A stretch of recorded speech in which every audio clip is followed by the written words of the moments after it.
तो सभी संतों में, सभी भक्तों में और पूरे क्षेत्र के आध्यात्मिक सनातनी लोगों में बहुत हर्ष का माहौल है। और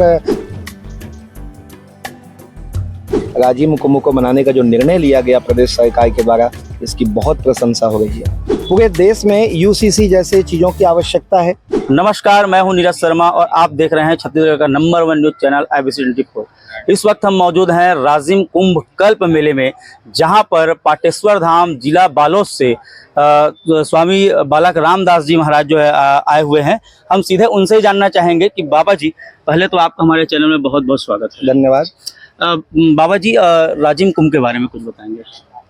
देखिए, राजिम कुंभ एक बहुत बड़ी सोच है, ये बहुत बड़ा प्रयास है, भागीरथी प्रयास है। हालांकि दुर्भाग्य से 4 वर्ष तक राजिम कुंभ का आयोजन यहाँ प्रदेश शासन के द्वारा रोक दिया गया और उसके कारण लाखों लोगों की जन आस्था को बहुत ठेस पहुँचा। भारत के अंदर ही नहीं बल्कि विश्व के अंदर जो राजिम कुंभ के कारण छत्तीसगढ़ की एक आध्यात्मिक छवि और यहाँ की विरासत जा रही थी, उसको रोकने का प्रयास किया गया।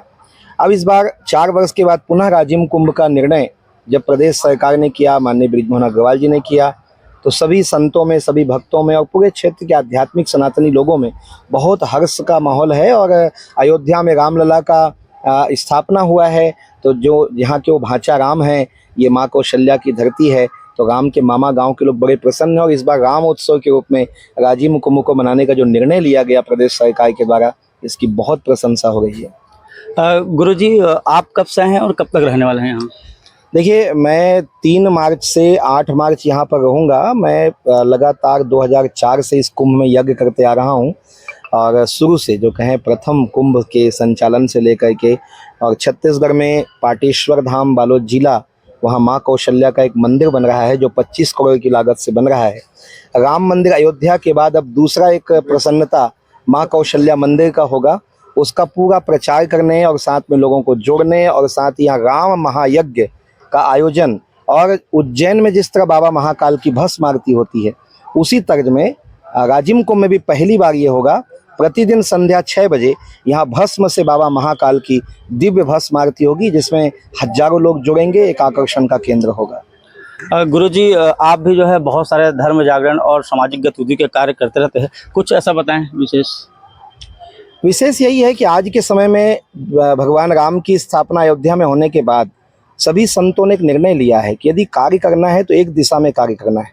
और जहाँ तक संघ के द्वारा और विश्व हिंदू परिषद के द्वारा विभिन्न संस्थाओं से हम लोग जुड़े हुए हैं, तो ये निर्देश संतों के माध्यम से ही सबको मिला है कि अब एक ही विषय होगा और वो है सामाजिक समरसता।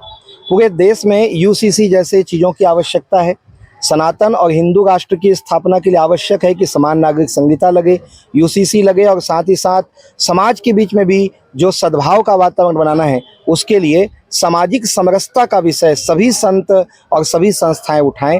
तो उसी के लिए देखिए, अब यहाँ आप देख पा रहे हैं सभी आचार्य वृंद हैं, हमारे कबीर पंथ के साहेब भी हैं, यहाँ पर हमारे सिंधी समाज के भी हैं, तो सब लोग मिलकर के कार्य कर रहे हैं छत्तीसगढ़ में। और पूरे देश में ये होना चाहिए कि अब समरसता का विषय मुख्य है। देखो, राम जी तो आ गए, पर राम जी के आने से क्या होना चाहिए? बैर न कर काहू सन कोई, राम राज विषमता कोई।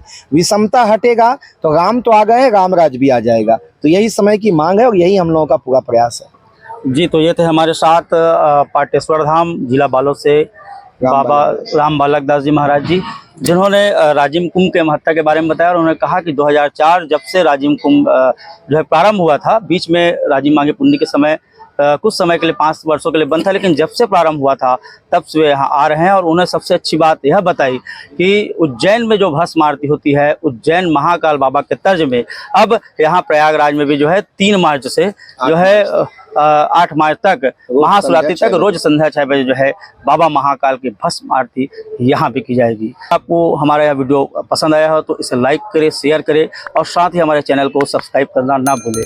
IBC24 के लिए राजिम से नीरज शर्मा।